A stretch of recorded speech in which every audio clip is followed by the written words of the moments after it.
त्याच्या हातात हात लागल्यावर ती नक्कीच काहीतरी वेगळं अनुभवली. नकळत धडधड, शरीराच्या प्रत्येक पेशीत हलकी ऊब.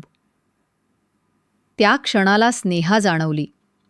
हा मुलगा फक्त सिक्युरिटी गार्ड नाही, तो माझ्या मनातील एक आकर्षण बनतोय. तो हळुवारपणे तिच्या जवळ येतो आणि तिचा हात तिच्या पाठीवर हलकेच फिरवतो. तिचा श्वास वेगाने धडधडतो.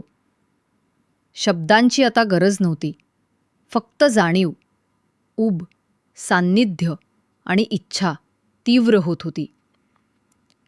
ती डोळे मिटते, आपल्या शरीराला त्याच्या हवाली करते.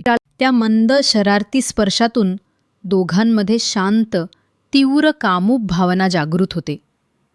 स्नेहा अनुभवतंय, हा क्षण फक्त माझा आणि मंदारचा आहे.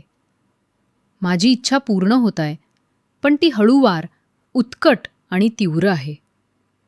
रात्रीचा प्रत्येक सेकंद त्यांच्या मनात आणि शरीरात एक नवीन थरार निर्माण करत होता. सामाजिक बंधने झुगारली जात होती, पण आदर आणि काळजी मात्र कायम होती. पूर्ण गोष्ट ऐकण्यासाठी आमच्या चॅनलला व्हिजिट करा आणि फुल व्हिडिओ बघा.